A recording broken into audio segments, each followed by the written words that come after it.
जय हिंद दोस्तों, मैं आपका दोस्त महफूज वारसी और आप देख रहे हैं SKS वेब न्यूज़। चुनावी महासंग्राम में एक बार आपका फिर से स्वागत है और आज भारतीय जनता पार्टी के वरिष्ठ नेता हमारे साथ मौजूद हैं, फौजी सुशील जोशी जी, और भारतीय जनता पार्टी के संभावित प्रत्याशी हैं सेफनी नगर पंचायत से ये। और मैं इनसे जानूँगा ये सेफनी को विकास की कौन सी इनकी नज़र है, लोग इन्हें क्यों वोट दें, क्या सोचते हैं ये सेफनी के लिए विकास के बारे में। तो मेरे साथ मौजूद हैं नगर पंचायत सेफनी से भारतीय जनता पार्टी के संभावित प्रत्याशी फौजी सुशील जोशी जी। आपका बहुत बहुत स्वागत हमारे चैनल में। बहुत बहुत धन्यवाद महफूज भाई, और हमारे जो है आप शुभचिंतक हैं। ये बहुत खुशी की बात है कि आप हमारा जो है विचार जनता तक पहुंचाने की कोशिश कर रहे हैं। तो हम भी चाहते हैं कि बढ़ चढ़ के हिस्सा लें और अपनी जो दिल की बात है वो लोगों तक पहुँचाएँ। मेरा पहला सवाल आपसे ये रहेगा, आप नगर पंचायत सेफनी से संभावित प्रत्याशी हैं, तो अगर बात की जाए सेफनी के विकास को लेकर तो आपकी क्या सोच है सेफनी को विकास कराने के लिए। अगर आप सेफनी के नगर पंचायत के भारतीय जनता पार्टी के अगर प्रत्याशी बनते हैं और चेयरमैन ही यहाँ से लड़ेंगे आप, तो आप किस तरह से सेफनी का विकास कराएंगे। सेफनी से नगर पंचायत पद के जो प्रत्याशी हम बनने जा रहे हैं, तो इसके पीछे हमारी जो कार्यशैली है और भारतीय जनता पार्टी के प्रति जो हमारा त्याग है, जो हमने कार्य किए हैं, तो उसके बदले में अब भारतीय जनता पार्टी हमें सेफनी से अपना प्रत्याशी बनाएगी और ये हमें पूरी उम्मीद है और हम इस पे जो है खरे उतरेंगे। और रही बात सेफनी के विकास की, तो सेफनी में बहुत सारे विकास की ज़रूरत है। बहुत सारे कार्य हमारे दिल दिमाग में हैं जो हम करना चाहते हैं। कुछ एक कार्य मैं आपको बता दूंगा, आप अगर किसी तरह से कुछ पॉइंट पूछना चाह रहे हैं तो वो पूछें। हाँ, मैं यही तो जानना चाहता हूँ, अगर तुम सेफनी से प्रत्याशी बन जाते हो, इलेक्शन लड़ोगे यहाँ से, तो सेफनी के लोग आपको वोट क्यों दें। ऐसा कौन सा विकास दोगे जो पहले प्रत्याशियों ने नहीं दिया सेफनी को। कुछ कार्य अभी हमारे यहाँ पेंडिंग चल रहे हैं, जैसे कि हमारे यहाँ पर अभी चिकित्सा सुविधा सही मायने में नहीं हुई है सेफनी में, और जिस तरह से हम प्राथमिक उपचार केंद्र जो हमारे यहाँ बनना चाहिए था वो नहीं है, डॉक्टर की व्यवस्था नहीं है।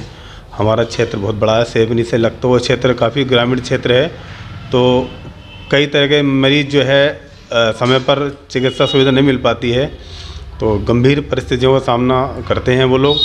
तो मैं ये चाहता हूँ कि अगर मुझे किसी प्रकार से कोई पद मिलता है या कोई जिम्मेदारी मिलती है, तो सबसे पहले मैं यहाँ पर एक ऐसी चिकित्सा सुविधा उपलब्ध कराना चाहता हूँ कि कोई भी मरीज़ यहाँ से बाहर जाने की उसको ज़रूरत ना पड़े, और सारे डॉक्टर्स और जो भी व्यवस्था है सरकार की तरफ से या अपनी तरफ से भी, तो वो यहाँ पर मिलनी चाहिए। पहली हमारी प्राथमिकता यही है।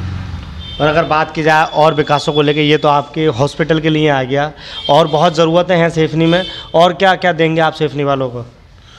दूसरी प्रायोरिटी हमारी ये रहेगी कि यहाँ पर शिक्षा व्यवस्था उस हिसाब से नहीं है जैसे कि होनी चाहिए थी। एक कोई भी टेक्निकल या व्यावसायिक संस्थान यहाँ पर नहीं है, कोई ITI कॉलेज की यहाँ पे अभी तक नहीं खुल पाया है, और कोई भी जो अपने जो व्यावसायिक प्रतिष्ठान है वो भी यहाँ पर नहीं है। तो मेरी दूसरी प्रायोरिटी यही रहेगी कि मैं कैसे न कैसे गवर्नमेंट की तरफ से ITI कॉलेज या और दूसरे रोज़गार संबंधी यहाँ पर संस्थान खुलवाने की कोशिश करूँगा। अगर बात की जाए जो आपने काम मुझे बताए अभी जनता के लिए, भारतीय जनता पार्टी की यहाँ गवर्नमेंट है, दूसरा के बन चुकी है, केंद्र में भी गवर्नमेंट है, आप पदाधिकारी भी हैं पार्टी के, तो ज़रूरी क्या आप चेयरमैन बनने के बाद ये काम कराएंगे। ये काम तो आप अब भी करा सकते हैं। फिलहाल में विधायक आपका, MP आपका, मुख्यमंत्री आपका, केंद्र में प्रधानमंत्री आपका, मिनिस्टर आपके, सब कुछ आपका है, तो क्या ज़रूरत है आप ये चेयरमैन बनने के बाद ही कराएंगे। ये तो अब भी करा सकते हैं आप, अगर चाहें अपने आला अधिकारियों से, पदाधिकारी हैं आप, तो ये काम तो तुम अब भी करा सकते हो। ये बात आपकी कुछ मायने तक सही है कि काम अभी भी कर सकते हैं। कुछ मायने तक सही नहीं है, 100% मेरी बात सही है, क्योंकि सब कुछ आपके हाथ में है आज भी। कुछ कार्य ऐसे होते हैं कि हर एक पद के हिसाब से वो कार्य प्रस्तावित होते हैं। चेयरमैन के भी कुछ कार्य होते हैं कि वो भी कुछ अपने पद के हिसाब से कार्य कराएगा, विधायक के भी कुछ कार्य होते हैं और सांसद जी के भी कुछ कार्य होते हैं। हर किसी को अलग अलग जिम्मेदारियाँ मिली हुई हैं। अगर हम ये सोचें कि सांसद जी सारे कार्य कराएंगे तो फिर चेयरमैन की जरूरत नहीं होगी और विधायक की जरूरत नहीं होगी, ब्लॉक प्रमुख की जरूरत नहीं होगी। रोकना चाहूँगा आपको, जो आपने कार्य बताएं ये ना तो चेयरमैन के अंडर में आते हैं, ये विधायक एमपी के ही अंडर में आते हैं। विधायक आपके, एमपी आपके, आप उनसे सिफारिश करें तो हो सकता है ये काम हो जाए। चेयरमैन ही के अंडर में जो काम आते हैं, अगर गवर्नमेंट आपको यहाँ से प्रत्याशी बनाती है तो और जो विकास कार्य हैं जो ज़रूरी हैं वो करा सकते हैं आप। ये काम आप सरकार से करा सकते हैं अपनी। ये जो कार्य हमने बताए थे पहले, चिकित्सा सुविधा और शिक्षा व्यवस्था, ये कार्य हमारे फर्स्ट और सेकंड प्रायोरिटी के हैं। थर्ड प्रायोरिटी में जो सामाजिक कार्य हैं, जैसे कि बस्ती के जो जिस तरह से कहीं की क्षतिग्रस्त पुलियाँ हैं, व्यवस्था निकलने की दिक्कत होती है गाड़ियों की, वो पुलियाँ का निर्माण और आरसीसी वगैरह सारे क्षेत्र में। और चूँकि ये जो है एक कई तरह से धार्मिक नगरी भी है सेफनी हमारी, यहाँ पर जो है बहुत प्राचीन महाभारत कालीन माता बेला भवानी मंदिर का एक प्रांगण भी है, और भूरे सामिया की हमारे यहाँ दरगाह भी है, और बूढ़ा का जो आश्रम है। तो ये बहुत ज़्यादा प्राचीन यहाँ पर धार्मिक संस्थान हैं पास में हमारे। तो इनके हिसाब से भी मेरे दिमाग में ये बात है कि जैसे कि बस स्टैंड है हमारा पुराना जो मेन रास्ता है चितौनी रोड, मैं भी उसको एक द्वार बनाकर उसको एक नाम देना चाहता हूँ, माता बेला भवानी मंदिर द्वार। उसके बाद में भूरेशा मियाँ की तरफ जो रास्ता जाता है कोटी मोहल्ले की तरफ को, वहाँ पर भी मैं भूरेशा मियाँ द्वार एक द्वार बनवाना चाहता हूँ। उसके बाद में एक रास्ता जाटा मोहल्ले में आता है, तो मैं वहाँ पर भी एक भीमराव द्वार बनवाना चाहता हूँ। और एक वाल्मीकि रास्ता जाता है वाल्मीकि मोहल्ले की तरफ को, तो वहाँ पर भी मैं महाराज वाल्मीकि की एक द्वार बनवाना चाहता हूँ। इस तरह के और भी मेरे जो है दिमाग में कार्य हैं। ये तो हो गए सुंदरता के लिए, जैसे कि हाईवे अपना बिलारी सवाद मार्ग, वो मैं चाहूँगा कि वो मैं चौड़ीकरण करने के बाद में उसका डिवाइडर लगा करके एक सौंदर्यकरण उसका करूँ, किसी अच्छे नगर की ये से देख करके उसकी कॉपी करके लोग जो देख यहाँ पर भी उसको हम इस तरह सौंदर्य करें। और जहाँ भी जगह हमें मिलेगी उस जगह पर हम बच्चों के लिए या अपने जो उसके महिला बच्चे हैं, पुरुष हैं जो अपना मनोरंजन करना चाहते हैं, तो उनके लिए एक बहुत अच्छे सुंदर पार्क भी होने चाहिए। उसके बाद में जिस तरह से हमारे भारतीय जनता पार्टी के जो अमृत सरोवर बन रहे हैं, उसके लिए भी जगह हमारे यहाँ निकली हुई है, भाजपा ने निकाली है, तो वो भी हम उसको कार्य बहुत तेज़ी से कराएंगे, वो भी बनवाएंगे। और बहुत से काम मेरे दिमाग में चल रहे हैं। जिस हिसाब से आपने विकास कार्य गिनवाए, काम तो बहुत बेहतर हैं, लेकिन आपको लगता है भारतीय जनता पार्टी आपको प्रत्याशी बनाएगी अपना? भारतीय जनता पार्टी प्रत्याशी, मुझे ऐसी उम्मीद है कि शायद वो मुझे ही जो है उम्मीदवार बनाने जा रहे हैं, क्योंकि मैंने जिस तरह से भाजपा में कार्य किया है और जो मेरी योग्यता हैं, तो मेरी योग्यता के हिसाब से अगर वो मुझे आकलन करते हैं तो शायद मुझे वो टिकट मिल जाएगा। और वैसे तो जो है सर्वोपरि रहता है पार्टी का निर्णय, मुझसे ज़्यादा और योग्य व्यक्ति मिलता है तो वो उसको टिकट देंगे, उसमें हमें कोई आपत्ति नहीं है। जैसा पार्टी का निर्णय होगा वो हम स्वीकार करेंगे। और अगर बात की जाए भारतीय जनता पार्टी आपको प्रत्याशी नहीं बनाती है किसी वजह से, तो आप निर्दलीय चुनाव लड़ेंगे या पार्टी की ओर से ही लड़ेंगे? निर्दलीय चुनाव वो लड़ते हैं जो किसी पार्टी के कर्मठ कार्यकर्ता नहीं होते हैं, क्योंकि हम भारतीय जनता पार्टी की सिपाही हैं। इससे पहले हम भारतीय सेना के सिपाही थे, तो भारतीय सेना में फ़ौज में रहने के बाद में मैंने ये सीखा है जिसका भी सिपाही बन के रहना है तो उसका सिपाही पक्का ही बन के रहना है। भारतीय सेना से आने के बाद में मैं भारतीय जनता पार्टी का पक्का सिपाही हूँ और भारतीय जनता पार्टी के लिए ही कार्य करूँगा। और टिकट मिलता है तब भी, आदेश होगा लड़ने का तो लड़ेंगे, और नहीं आदेश मिलता है किसी और को वो अपना उम्मीदवार बनाते हैं तो हम उसको लड़ेंगे। जैसा पार्टी का निर्णय होगा वैसा करेंगे। निर्दलीय चुनाव आप नहीं लड़ेंगे फिर?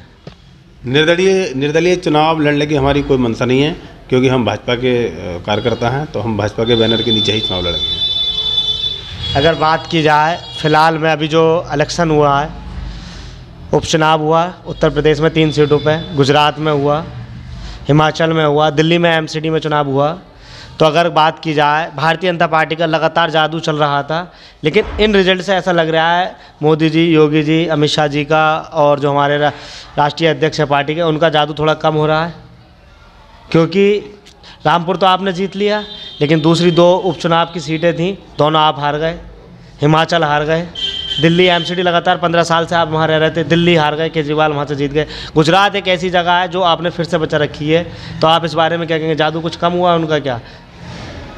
माननीय प्रधानमंत्री जी मोदी जी का जादू और बड़ा है, और माननीय योगी जी का, मुख्यमंत्री जी का जादू और बड़ा है, क्योंकि इसमें हम देख सकते हैं योगी जी के नेतृत्व में रामपुर की सीट हमारे पास इस बार आई है। विधायक हमारे जो है भाजपा के प्रत्याशी बने हैं आकाश सक्सेना जी।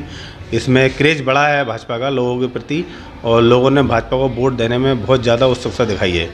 तो हमारा बहुत ज़्यादा इसमें वोट पड़ा है, यहाँ पर हम जीते हैं।